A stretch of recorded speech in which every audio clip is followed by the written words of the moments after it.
हाय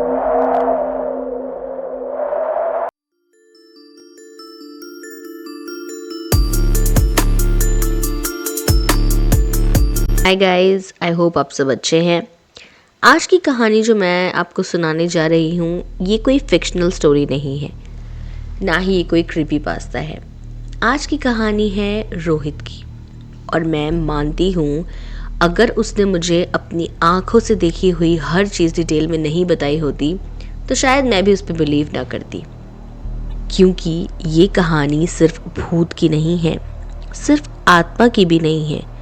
ये कहानी है ब्लैक मैजिक की, यानी काला जादू, और उस चीज़ की जो मरने के बाद भी लोगों का पीछा करना बंद नहीं करती है। रोहित बैंगलोर में जॉब करता था। उसकी कॉर्पोरेट लाइफ थी, you know how it is, laptops, deadlines, coffee, एक नॉर्मल शहरी लाइफ। घोस्ट एंड स्पिरिट्स उसके लिए सब बकवास था। फिर एक दिन उसकी माँ का कॉल आता है, आजा बेटा, दादी की तबीयत बिल्कुल भी ठीक नहीं है। उनकी वॉइस में डर था और रोहित तुरंत गांव के लिए निकल गया। रात के 10 बजे वो गांव पहुंचा। और दोस्तों, अगर आप कभी सच में किसी इंटीरियर गांव में गए हो तो आप समझोगे गांव का अंधेरा अलग होता है। हमारे शहर जैसा नहीं होता। वहाँ पे स्ट्रीट लाइट्स नहीं होती हैं, ट्रैफिक नहीं होता है, कोई शोर शराबा भी नहीं होता है, बस शांति ही होती है चारों ओर। घर पहुंचते ही दादी ने उसका हाथ पकड़ा, बहुत कस के। उनकी उंगलियां ठंडी थीं। दादी ने रोहित को बोला, पीछे वाले खेत में मत जाना। रोहित इस बात पे हंस दिया, दादी मैं अब बच्चा नहीं हूँ। पर दादी ने सीधा उसकी आंखों में देखा और धीरे से बोला, वहाँ कोई रहता है और वो इंसान नहीं है।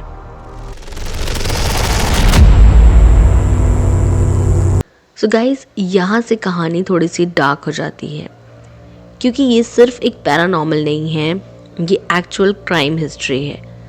गांव में एक आदमी रहता था जिसका नाम था श्यामलाल। लोग उसे तांत्रिक बोलते थे, पर उसका असली काम क्या था? लोगों को डरा के पैसे लेना, ब्लैक मैजिक के नाम पे एक्सटॉर्शन करना, और बीमारी ठीक करने के नाम पे बलि देना। और एक दिन गांव से एक बच्चा गायब हो जाता है। उस बच्चे को लास्ट बार उस तांत्रिक के घर के पास देखा गया था। गांव वालों को शक हुआ और वो सब उस तांत्रिक के घर पहुंच गए। जब उसके घर में देखा गया तो वहां लोगों को मुर्गे के पंख, हड्डियां, काले धागे और छोटे बच्चों के कपड़े मिले। गांव वालों का शक यकीन में बदल गया और उसी रात सब ने मिलकर उसे जिंदा जला दिया। लेकिन जलते वक्त वो हंस रहा था और चिल्ला रहा था, मैं वापस आऊंगा। 3 दिन बाद रोहित ने रात को विंडो से देखा, दूर खेत में एक लाल दिया जल रहा था। अचानक एक और दिया दिखा और फिर तीसरा दिया, एक ट्रायंगल शेप में, बिल्कुल कोई रिचुअल जैसा। और उस मोमेंट पे रोहित को पहली बार लगा ये नॉर्मल बिल्कुल भी नहीं है। रोहित टॉर्च लेके निकल गया, बिल्कुल अकेला।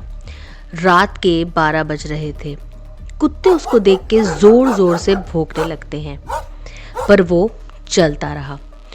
और जब वो उस रिचुअल वाली जगह पर पहुंचा तो उसने देखा कि ज़मीन पे काले धागे, नींबू, मिर्ची, सिंदूर, जले हुए पंख बिल्कुल फ्रेश पड़े हुए थे, जैसे अभी अभी रिचुअल ख़त्म हुआ हो।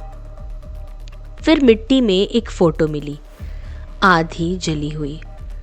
उसने उस फोटो को उठाया और जो उसने देखा उसके होश ही उड़ गए, क्योंकि वो फोटो किसी और की नहीं, रोहित की थी। उसके पीछे से एक आवाज़ आई, क्यों आया है? पर जब उसने पीछे मुड़ के देखा तो पीछे कोई भी नहीं था।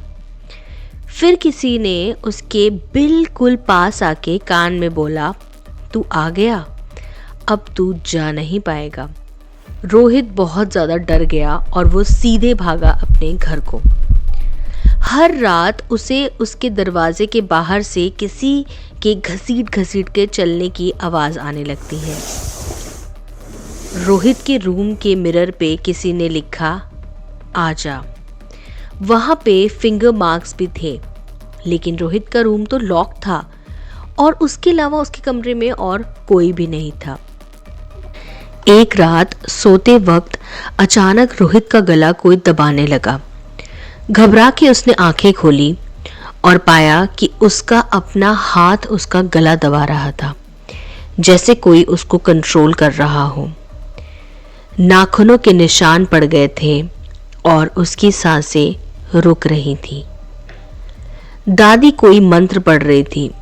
उसके बाद उसे अजीब सी स्मेल आने लगी, जैसे कि कोई लाश जल रही हो। उसके विंडो पे खुरचने की आवाज़ आती है। रोहित ने उसी हालत में खिड़की से बाहर देखा और वहाँ एक आदमी खड़ा हुआ था, बिल्कुल काला, पूरी तरह जला हुआ।